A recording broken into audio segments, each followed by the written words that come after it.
The Galaxy making a clean sweep for MLS teams this week. Philadelphia ready to host Real Salt Lake. And one of the best mullets in the history of the league is returning. Next on The Daily.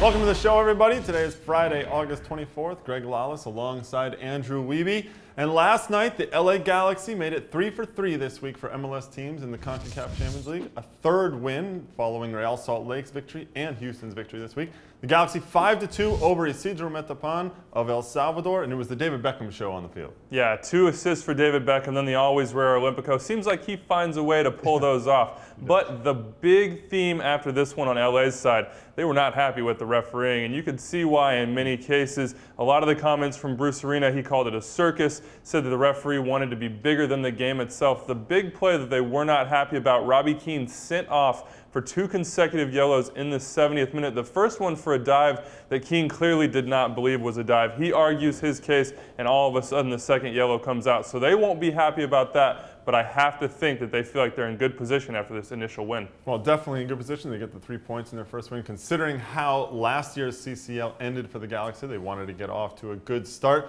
And let's be honest, ultimately, I think every MLS team has to end up fighting the referee as much as fighting the other team. A 5-2 victory for the Galaxy in their CCL opener.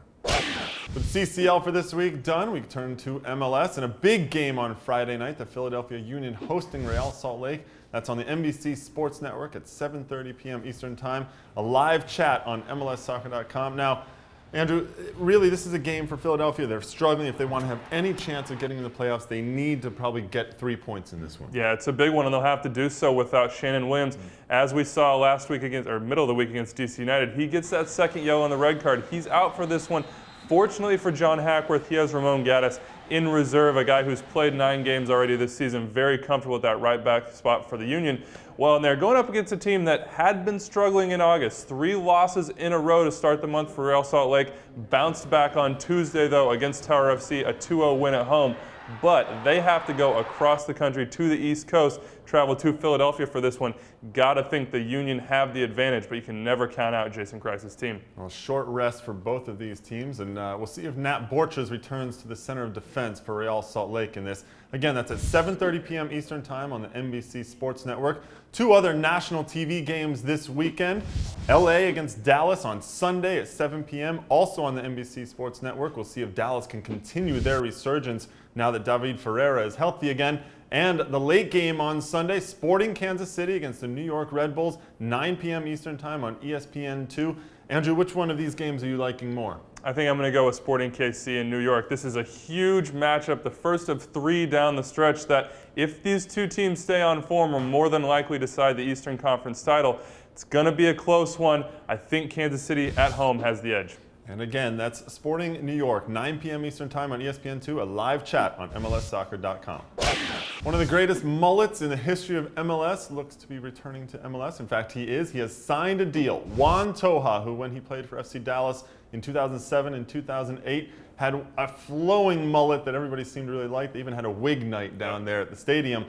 He doesn't have the mullet anymore. He's been in Europe for a couple of years, but now he's signed with MLS again. Yeah, we'll see if the magic can continue without that mullet. But the top 3 teams in the allocation order, how he'll be distributed here within the league: New England, Toronto FC, and Chivas USA. Hard to believe one of them will pass on a talent of his ability. New England, they have Clyde Sims there in the back, already have Benny Feilhaber up there pulling the strings, although they may not be able to resist passing on Toja. I think Chivas USA may be a destination that could use him. LaBroca hasn't necessarily been the guy that's pulled the strings this year, maybe playing a little bit more wide. Still, it'll be interesting to see which coach decides he fits their scheme. Well, the allocation will be decided early next week on Juan Toja. Right now, the top 3 in the allocation rankings: New England, Toronto, and Chivas USA. A couple of things before we get out of here. The latest edition of Extra Time Radio is out. John Strong, the voice of the Portland Timbers, now also working for Fox Soccer and NBC Sports Network, is on the show. Andrew, what do you have to say? Well, in a season that's been mostly dark for the Timbers, he was a shining light of positive aspects. He said there's a lot of hope still left. Hopeful about where the team is going under Gavin Wilkinson, but still very realistic about what this year brings. Though, he said, look forward to next year. Maybe that's the year that Portland really makes their mark. Get the latest edition of ETR on Buzzsprout, iTunes, MLSsoccer.com, or Stitcher Radio. A couple more things.